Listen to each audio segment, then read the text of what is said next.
choice, which we have now established. We forgot $20. Good luck, Cage, representing using fighting sticks in speedruns that don't really need them. My money goes to his choice. Stray Shadow drops 25 and says, donating for one of the games I played a lot as a kid but never managed to finish. Good luck, Clage, and don't let Gravity Jerk troll you.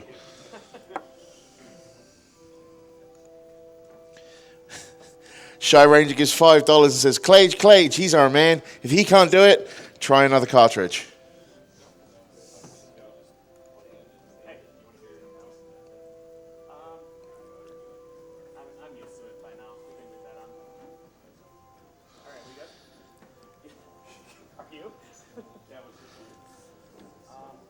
Andre gives us an awesome donation saying, an awesome marathon once again. It's always a pleasure seeing you guys raise money for a great cause. As a med student, I can't express how important the work you guys are doing is. Thank you so much. I am going to have to save the animals. I apologize, Frames. Thank you. Princess Kira donates $5 and says, shout-outs to Clage, the guy who got me into Castlevania speedruns. Good luck on Shatterhand is one of the ones I've been looking forward to.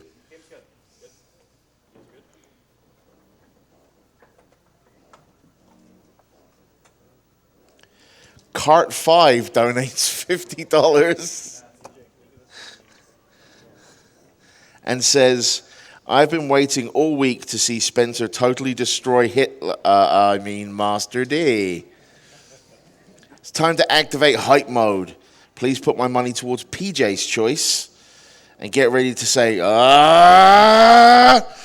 Oh, and PJ, don't forget, it's all fun and games until someone must construct additional pylons. Hashtag board wisdom.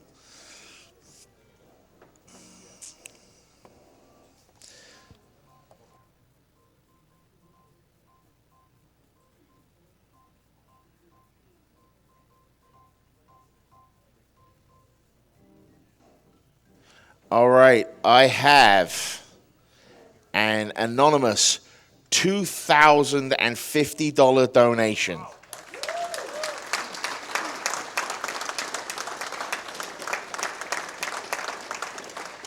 This came in during Shatterhand, and the donation comment is, I haven't heard of this game before, but it looks really cool. 50 to Runner's Choice. The other went to a Fallout 4 any percent name, so.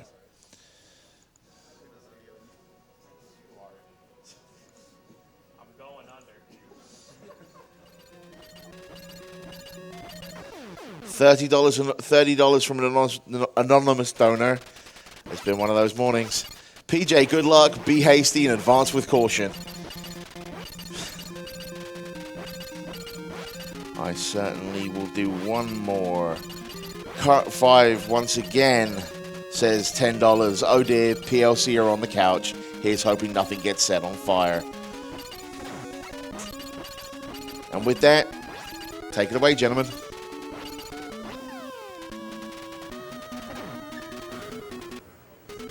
Okay, cool. Are we all set? We all set back there?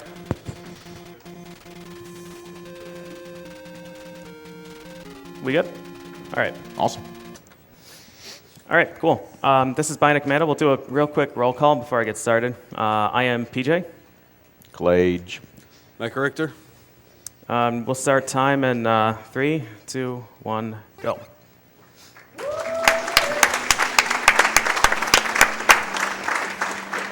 All right, so this is Bionic Commando.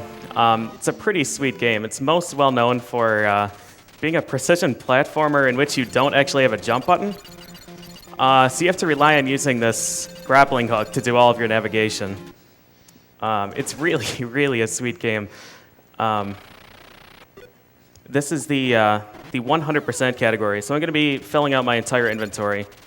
100% in this game is just based on inventory. We can't really do like an all stages definition because you can't complete a lot of the stages. There are a lot of neutral zones, so things would get a little bit fuzzy with the definition.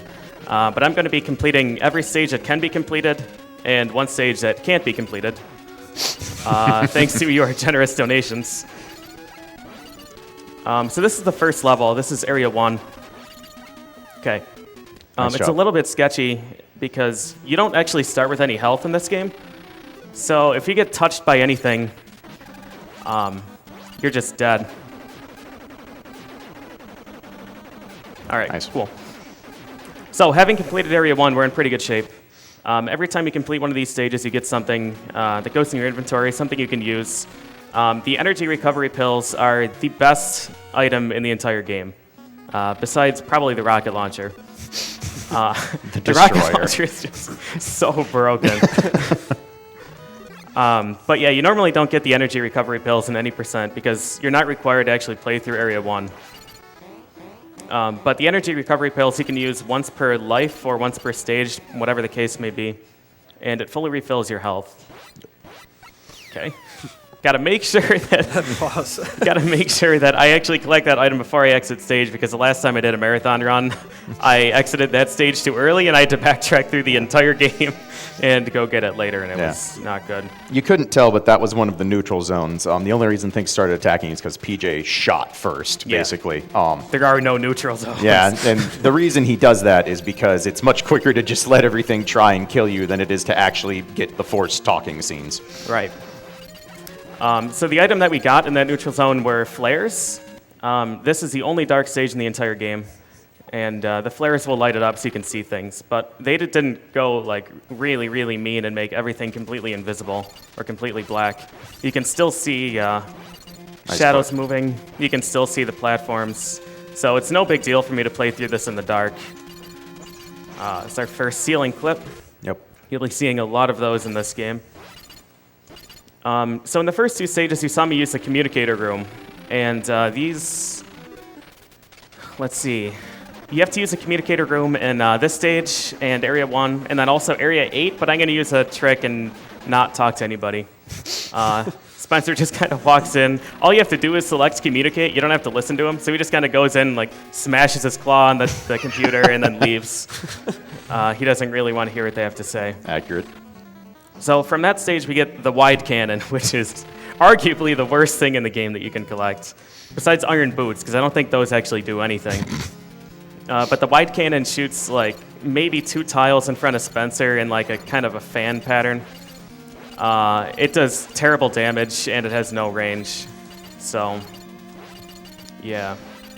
So you're starting to see in this section with the climbs the sheer amount of options you have when grappling.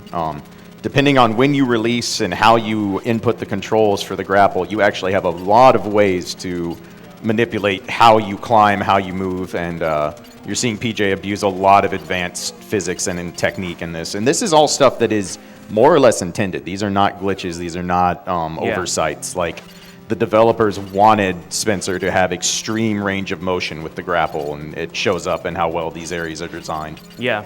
And I mentioned before that, oh wait, hold on, we have the key player here. PPP. I like the PPP bot, so I'm not going to kill him here. I'm going to let him live this time. Oh, maybe I'm not going to let him live, actually. I like the PPP bot. He tried. Yeah. He tried. He heard there were no neutral zones. So, okay, so now we get the rocket launcher, and this is a stage that you always have to play, even if you play any percent. The rocket launcher is required to break a barrier in Area 6, which is required to go to Area 14, which is required to go to 8, so on and so forth. So you need the rocket launcher, and that's good, because we want it. Yeah. Yeah, I think it's busted. The only thing that can't be destroyed by a rocket launcher is, in this stage, this really, really bad water. So if the water touches you, then it interrupts your grapple. Like, the way that the water interacts with you is really, really frustrating and annoying. But it's a really cool gimmick, kind of. Like, every stage kind of brings something new to the table. Yeah. And the stage design is really ingenious in this game. Nice. Nice I'd grapple. like to know how they brought cranes into the sewer. Yeah, no, don't worry about that. They just fell. Let's show what the second platoon can do. Not much. You did it, guys. You did it. I love the guy in the top row that's just like waving the baton and not doing anything. Go over there. He's running right past you. Early prototype designs for Relento from Capcom. All right, so we've obtained the pendant. The pendant is really cool. The pendant is I guess it's a piece of armor. In this game, there are like 4 different types of equipment. There are weapons, armor, accessories, and communicators. We're not going to change communicators because we don't like talking to people. So those are not going to come into play. Accessories, we have the health refill pills, so we're not going to use anything else. We have no reason to change those. And then we have the armor, which will change once to N. Nice climb. Yeah, that was pretty good. So the armor, the pendant, will deflect 1 bullet. If you get hit by a bullet, it'll just like ting and bounce off, and then you're fine. The other armors will improve that. They can soak like 2 hits or 3 hits or infinitely many hits, but alternating. You monster, you blew him up. Revenge. Revenge. So Area 3 is another absolutely required stage. We get the rapid fire device, which is just... Okay, that one might actually be worse than Iron Boots. This is it's worse than non-functional. It only works with 2 weapons, and the rate of fire is like 8 hits per second, which is pretty slow. All right, I'm going to try a pretty ambitious grapple here. All right, I was a frame early, so I went backwards. Yep. It's all right, though. It's not a big deal. So yeah, what PJ was trying to do there was basically a quick grapple release.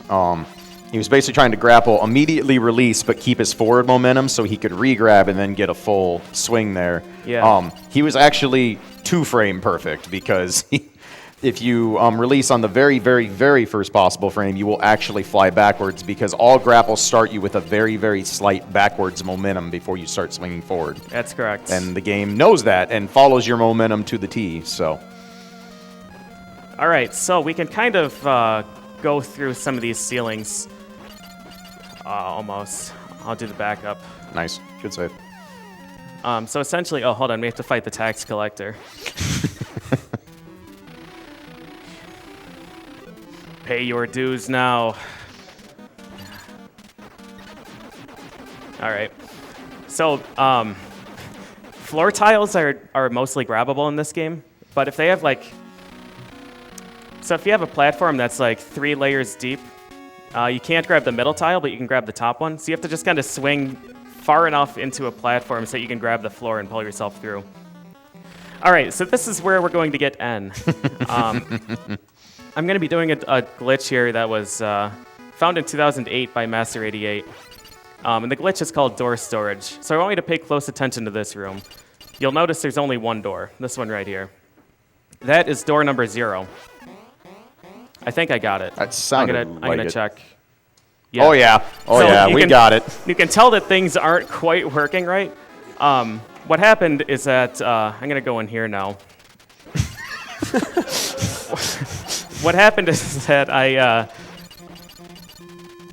entered that door in the same frame that my grapple connected. So when your grapple's connected to something, you can't actually enter a door. It's not possible. But if you try and enter in the same frame, then the game's like, all right. I mean, I guess you made it, but we can't send your sprite there because you're tethered to the ceiling. So internally, the game thinks that I'm inside that room. And from there, I went through door number 1 instead of door number 0. There is no door number 1 in that room, so it sent me here. This is room 0. So it looks like area 1, and it'll proceed like area 1, but internally, the game still thinks I'm in a neutral zone. So we're going to go ahead and beat area 1, or beat Area 14, the neutral zone. And we're going to see what happens. Nice job on the first try door storage, by the way. Yeah, that was pretty good. That's not an easy trick at all. So when you complete a stage, the game's like, it has to give you something. But they don't have anything prepared for neutral stages. So we've obtained N.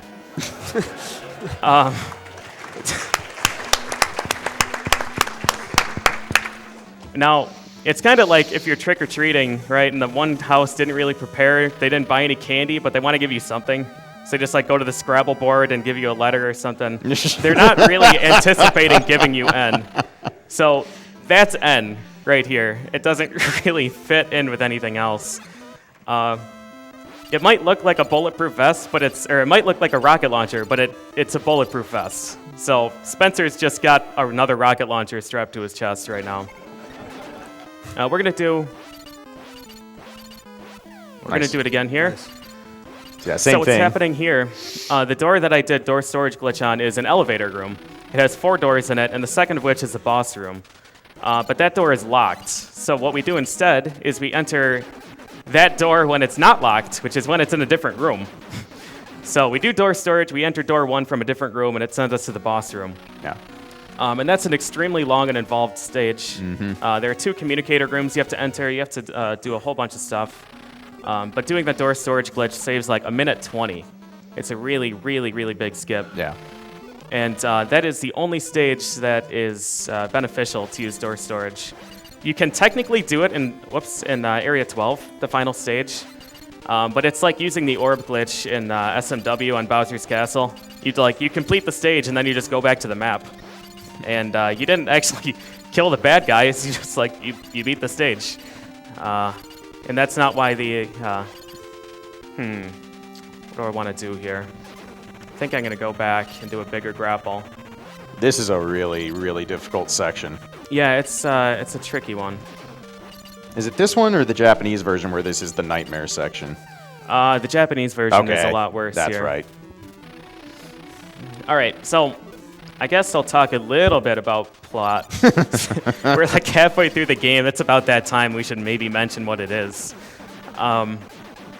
So this guy, Super Joe, he's the hero of Commando and Arcade Bionic Commando. He was sent in to stop the bad guys here, and he got captured. So they sent some scrub, Spencer, in to save him.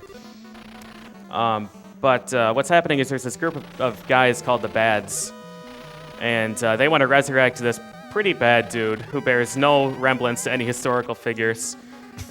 His name is Master D. And they want to resurrect him because he's the only one that has the plans to build this giant weaponized laser cannon airship thing. I don't really know what it is, but they need him to be alive so that they can do that and take over the world. All right, hold on. I got to interrogate this guy. Buddy. This guy knows something. Torture is not legal, though, so I'm going to show him what happens. All right. Take it easy. Take it easy. So I just enter the room and I kill myself. And he's like, man, this dude is hardcore. I better start talking. And then once he tells me what I want to hear, I just stand up and leave. So the reason we do that is because when you talk to that guy, he tells us everything he knows about these underground passageways. And we have to go in here because there's a helmet. And a helmet goes in the inventory. It's a piece of equipment that you need to collect for 100%. Yeah. For some reason, they sent me in here without a helmet to begin with, so I don't really know what they were thinking. But Look, man, budget's tight. Deal with it. We all make mistakes. All right. So now I skipped area 16 and 15 earlier, and they have things that I need, and also in area 18. So I'm just doing some backtracking to collect stuff, and it just kind of works out in the route to collect it now, so that I don't get into any truck encounters. Yeah. For some reason, a helicopter can't fly over a truck. It's just like, it sees it down there and just smashes into it. And then we have to go shoot things and escape. Yeah. You saw PJ kind of going back and forth between areas. That's to manipulate the trucks so he doesn't run into them. That's right. The nice part about 100% is that the trucks can be completely manipulated so you never have an encounter that you don't need. Like, you basically just get to skip all of them. Yeah. Any percent is not nearly as forgiving. It's No. a very, very low chance you can avoid all truck encounters. And if you run into a truck, you get one of those overhead style stages that you saw him do for the underground passage. Yeah, it costs 18 seconds per truck. Mm-hmm. So, all right. We have time for some real quick donations, maybe like 35, 40 seconds. I was literally going to break him. I have All an right. $800 donation. Ooh, wow. From Delta 57, he says, PJ's run of Ghosts and Goblins was what got me into watching speedruns. I had to donate during his run. This donation goes to his choice. Yeah, I'm also going to put it towards the Invisibike until that is met. And one quick one, if I can fit it in. Mm-hmm. From Calvin JJ, it's too early to feel safe, so I'll donate now. Shout outs to the train wreck crew. P.S. Here is a man from Nantucket who gives Murphy-Gator a bucket. He says, take this pail to represent the fail, and now you'll get yours. Thanks, Calvin. Well played. So in this town, this is a bad neighborhood. There are only 3 people in this place. Destroyer 1, Destroyer 2, and Destroyer 3. I'm pretty convinced that this wasn't a neutral zone, and then they showed up, and they just eliminated everything. So your cue to go to that area and get Destroyer 3's machine gun is after you rescue Super Joe in this stage. But I already know where Destroyer 3 is, so I get it beforehand. So CPJ has finally taken off the destroyer planets that is the rocket launcher because the rocket launcher can't break that barrier. Right. You have to break the barrier with the 3-way. And most people will just break the barrier and then exit the stage and get the old friend, the rocket launcher again, and then complete the stage. But if you play perfectly and get the manipulations, you can save 4 seconds or so by playing through it with the 3-way. You found this manipulation yourself, right? Yeah. Yeah. All right, we're good. Nicely done. So this guy will try and pull you off the ceiling if you're here, but if you approach in a very, very specific way, when he pauses there, he's just looking at you and he's like, you better get down here. You get down here, I'm going to show you. And you just break the core before that happens. All right, so we've rescued Super Joe, but we're bad at communication, so I walk away, point my gun at him, and then use a telephone to talk to him. And he just tells us what's going on. He's like, hey, man, I'm not as good as you, even though I beat Arcade Bionic Commando. Anyways, Master D's in Area 12. They're trying to do such and such. You should do that. And then he tells me to go get the machine gun from Destroyer 3. So we've got time for a few more donations if you want to do that. Yeah, sure. I have a $10 donation from Rena2 who says, hey, PJ, I hope you're ready for a swarm when you get back. Best of luck to you and Clay today, and make sure you tell the albatross to get off its own lawn. You know where to aim, so # hold on. That's Thank you. Some foreshadowing there. Yeah. And I have $50 from Lord Pepe. He says, I've been watching GDQ for a few years now and I love what you guys do. This year's Elder Scroll runs happens to be on my birthday, so I got the day off. Here's to having a day of speed runs, among other things. Cheers to a good cause. Thank you. Yeah, thank you very much. So Area 10 is a really tough stage because there's we're going to miss a platform cycle, so you get to see the damage boost, which is pretty fun. There's a platform cycle that I want to try and ride at the end of this screen, and it starts moving once the stage loads. So you have to move really consistently if you want to make it for that. Some really cool wall clips, too. This is the only place in the entire game you can actually clip through a wall. Walls are remarkably solid in this. Almost. Yeah, pixel off. That's still my favorite boost in the game. Oh, yeah. I need to go faster. I'm going to headbutt this wall. Yeah, because when you fall straight down, but I don't want to fall straight down. I want to fall kind of over. Yep. So. Nice play. Yeah, that was well placed. All right, PPP. We are going to attack. Good try, buddy. So one of the minor frustrations of this game is that those reactor cores have random health, or your rocket launcher does random damage, or it ignores hits sometimes. I'm not sure what it is, but they take between 3 and 5 hits. You want them to take 3, but they usually take 5 for me. This is the point in the game where they really run out of things to give you, so they're just like, yeah, have a one-up. Here's an extra life. Great job. You already took all our stuff. All right, fire plant. So this is the second last stage, and they really just assume at this point you have complete mastery over the grappling hook, because this stage is brutal. Yeah. All right. These grapples up here at the top are the dangerous ones. Let's see if we can... Okay. That's not the way you're supposed to go through.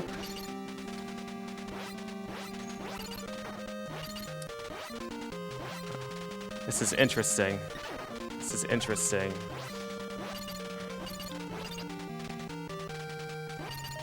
I don't really want to deal with that guy. There we are. There we go. All right, that'll do. All right, we made it through. Yep. Yeah, PJ makes the grapples in this game look very trivial, and they absolutely are not. This is not a game where you can kind of plot out a robotic route and just expect you're going to hit the same spots the same way every time. Like, Yeah. PJ's doing a lot of improv at all time, even when things are going how he expects. Yeah. Even a grapple that's just slightly extended longer than he wants it to be means he has to adjust for the next one to be where he wants. Yep. All right, so we're moving into the final level. This level has a bunch of elevators. Anybody that's familiar with the Bionic Commando series knows what happens when you have an elevator. And that is, you jump on it and you start screaming. Come on, let's try it again. Try it again. No, it'll work here. Ah, there we are. There.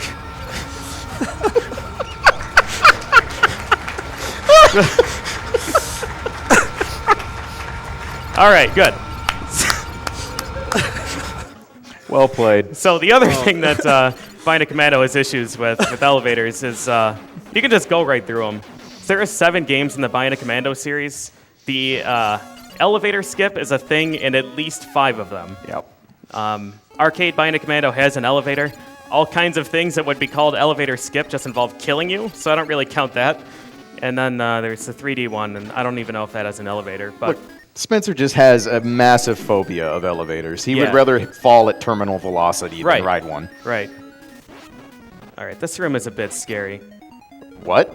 Yeah, so remember how we mentioned before that, oh, nice hit. I'm just going to wait for that rock to leave. We mentioned before that when a grapple first begins, you have some backwards momentum. Yep. So sometimes if you start a really, really long grapple right next to a wall, that backwards momentum pushes you against the wall and you get bonked forward Nice. instead.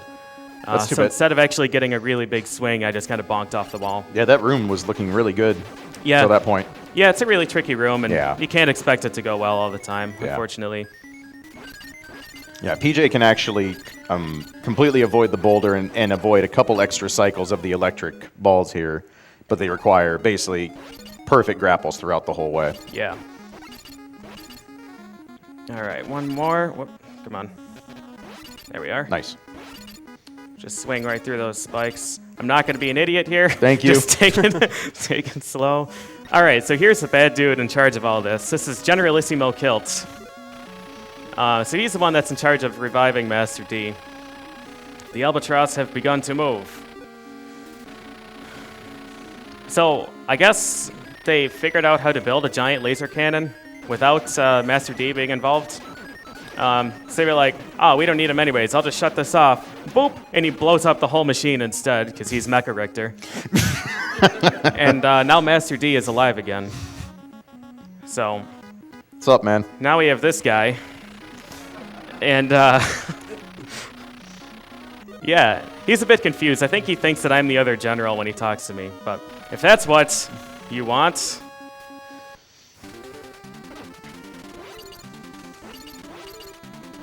Oh, Nice. yeah. Beautiful. Absolutely beautiful.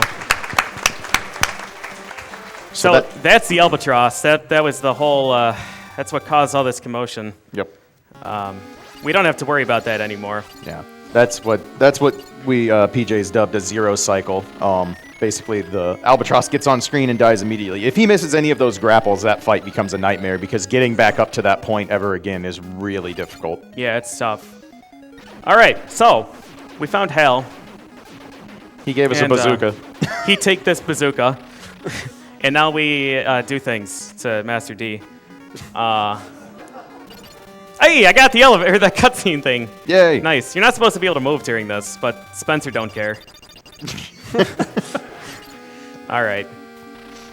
I'm not even really sure what Hal's doing there. Like, he's got the bazooka. Master D clearly walked past him. He could have just shot him right there. But the whole base is exploding. We have this guy that was apparently stationed to block that, whatever this is, the escape path. Excuse me, sir. I think you mean exploding. Right. All right. Time. And time will be once this dialogue ends. Oh, that's right. You still have control. Right now, time. There we go.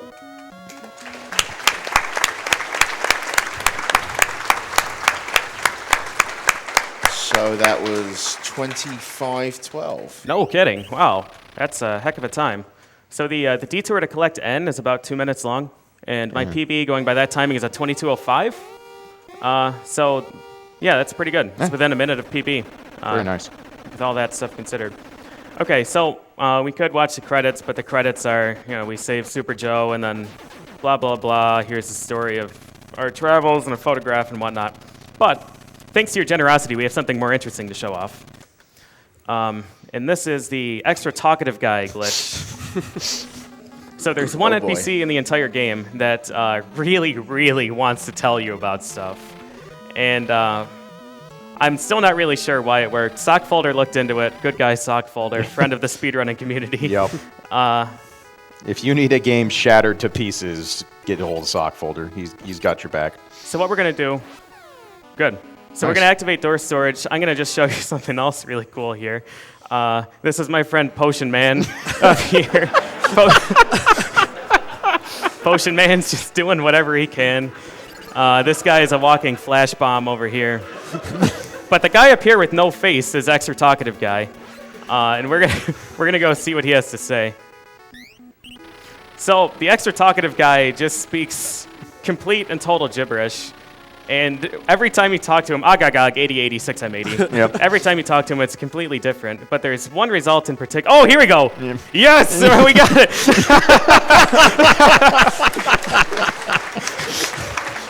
Okay. Four. Yeah, I like the okays too. Yep. Okay. Yeah, it's just like he wants to talk so much, he just overwrites the background with dialogue. I'm a fan of Umo over there. Umo? Oh, this one right here. Yeah. Yeah. This, okay. It's right above me. That's my favorite. Okay, GG. Spencer learned how to destroy the world around him before Mega Man even thought about it. Oh, yeah, for sure. Yeah, Umo right here. Yeah, some good stuff. So we saved the world. Now it's our right to destroy it. Confirmed. All right. I've played around with this for like hours, just reading the stupid stuff that he says, but... The game is still completely functional, by the way. He can leave and literally just keep playing like nothing happened. It is completely functional. It's not a permanent memory corruption somehow. Yeah, it's totally fine. See, there's nothing wrong with Right back to the beginning of the game. All right, well, that's all I've got for you guys. I hope you enjoyed it.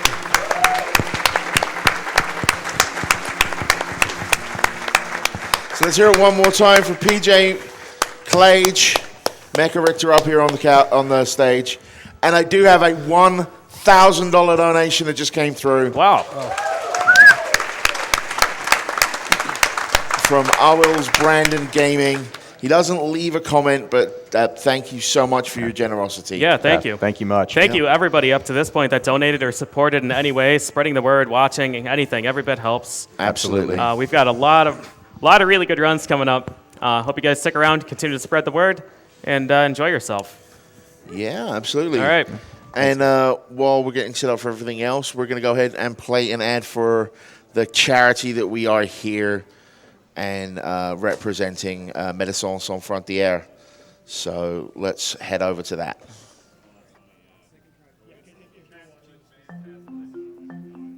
My experience in South Sudan was very impactful.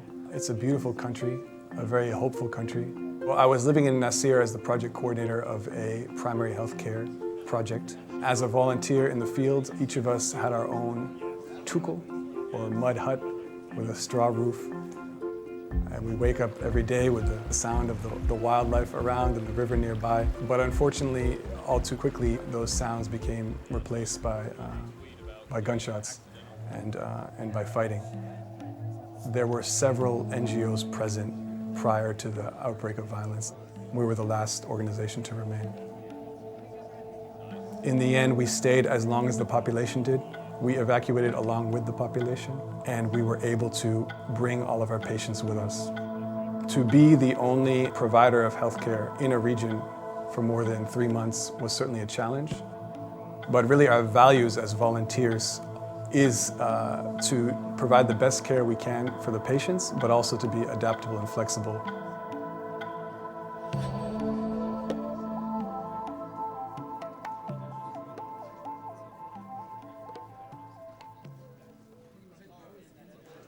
So now that you guys have learned a bit more about Médecins Sans Frontières, I'm going to go ahead and read a few donations.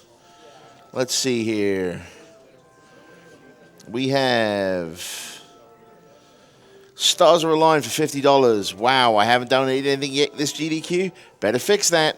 Thanks to everyone involved with making these events such amazing experiences. And, of course, to Médecins Sans Frontières for being an incredible force for good in the world that they are. We have $20 from Varuna. Hey, PJ, Varuna here. Time for some Biocom. Love you, man, and best of luck.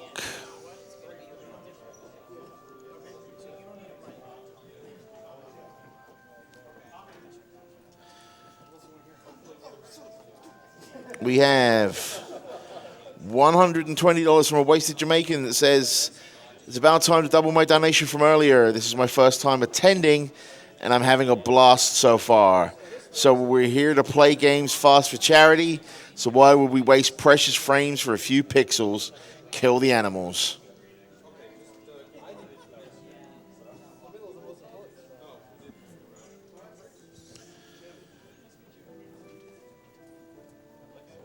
Kevin sends us $10. Thanks for all the entertainment during work this week. Best gaming event of the year.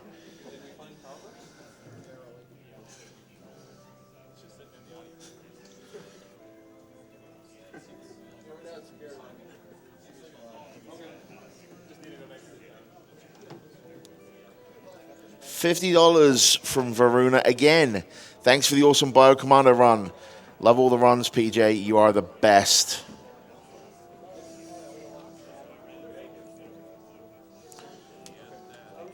I have a $230 donation from Clervy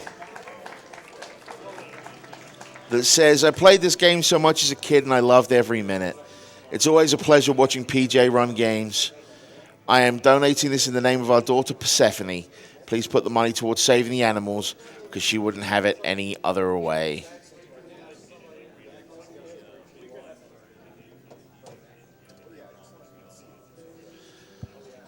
B-Dragon28 donates $100 and says, good luck, PJ. Don't break anything. Who am I kidding? That's like telling gravity to stop pulling.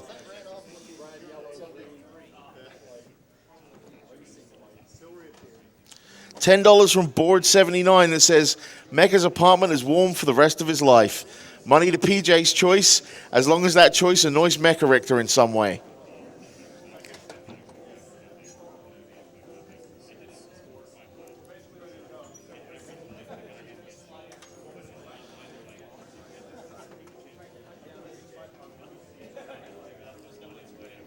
$50 from Dream saying, first time attending live, and it's been an absolute blast so far. Good luck to all the runners, and thank you to everyone making this event so awesome.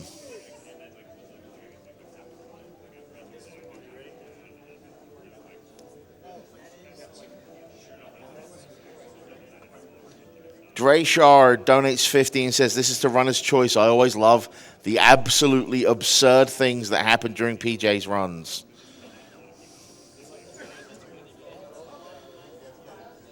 Nate Naderton donates $5.55. Nice to see PJ running one of the greatest NES games. I've been enjoying his runs and his commentary since the early GDQ events.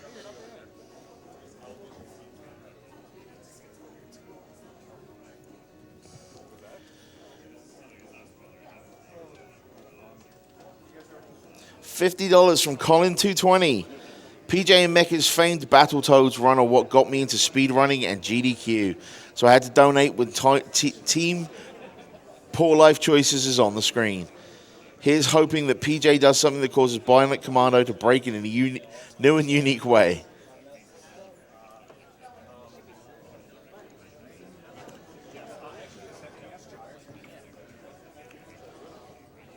Trojan Dude donates $50 and says, hey, PJ, good luck to you and Spencer on the run. It's been awesome meeting you at SGDQ. The bot Kazam reminds you, resistance is futile. Now you get yours.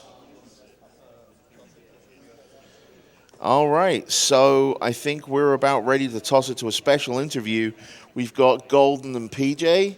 So Golden, go ahead and take it away.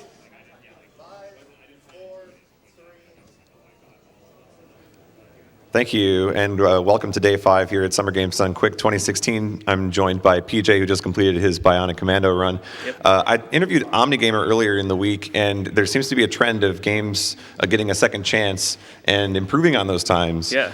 You ran this 2 years ago and improved on it here with the 25. I did this year.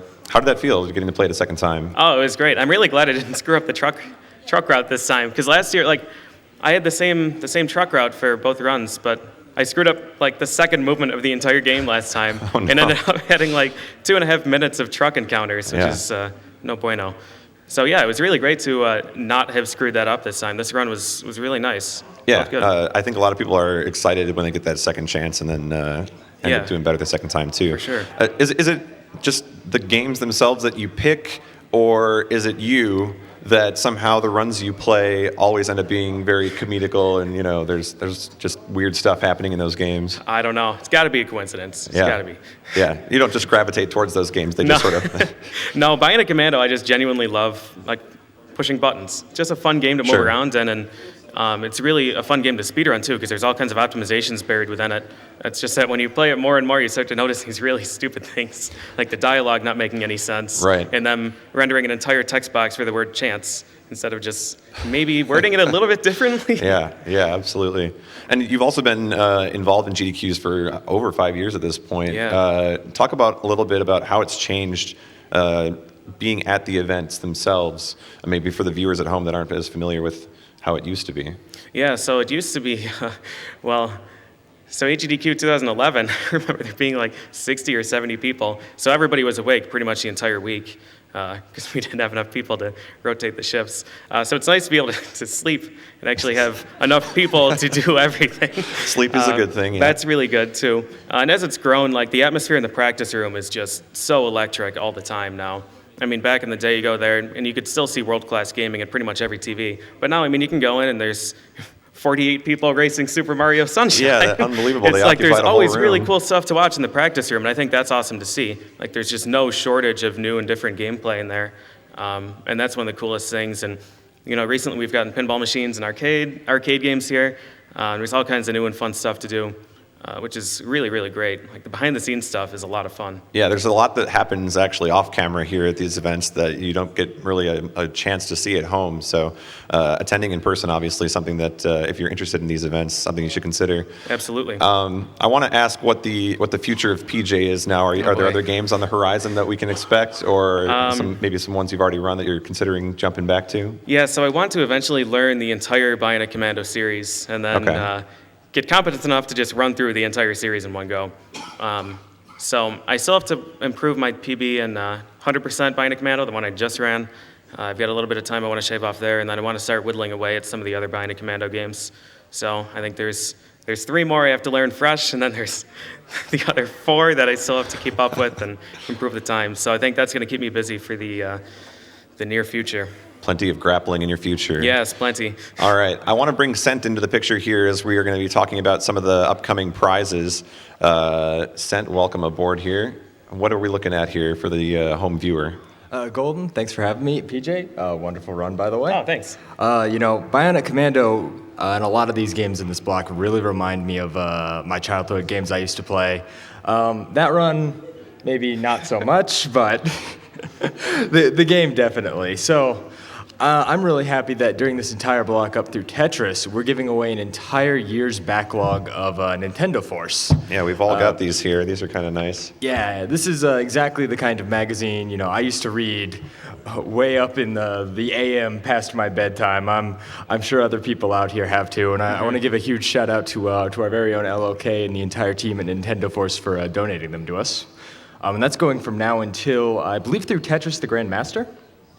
And we definitely have some other really cool stuff that we're giving away throughout the entire marathon. And you can always head over to gamesdonequick.com and check the upcoming prizes, donation incentives, and the runs on our tracker.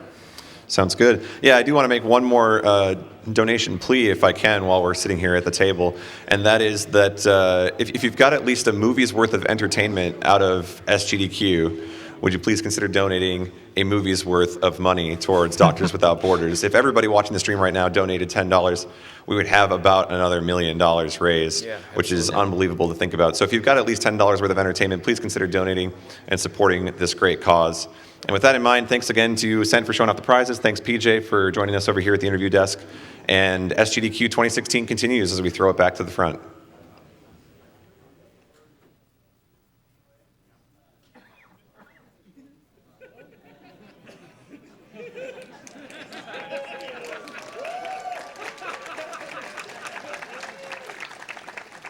Alrighty, thank you so much for that, Golden.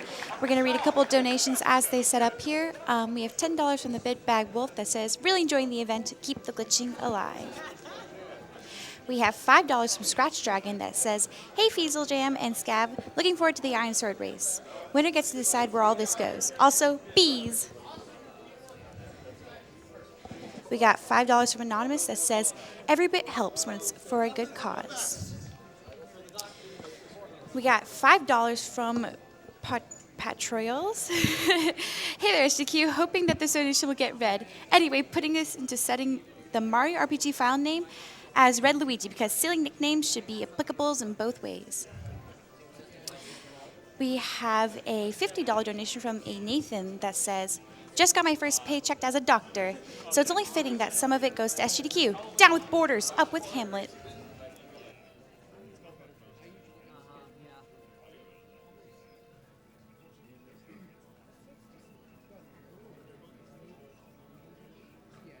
We got $5.42 from Benandis246 that says, wouldn't want to do anything other than watch the stream on my lunch break. Thanks, guys. Kill the animals.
As I said up here, I'm going to give a shout out to one of our sponsors, the Yeti.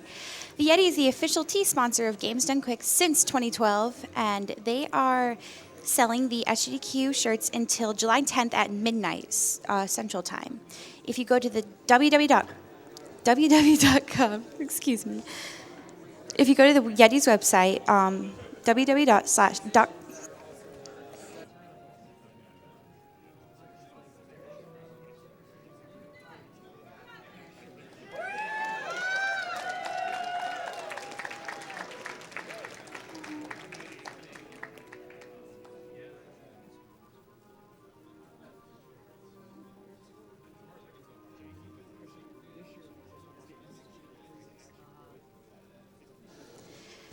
The Yeti shirts will be available on the Yeti's website, www.theyeti.com/SGDQ. So don't forget to get your shirts today.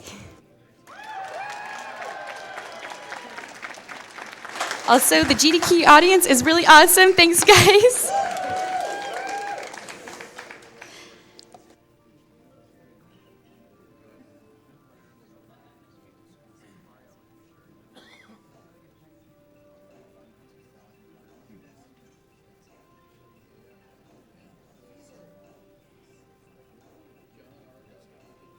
We got a donation from Ann243.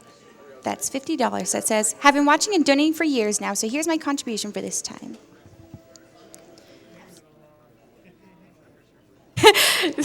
We we got a $10 donation from Decky that says, "Get this announcer a pizza."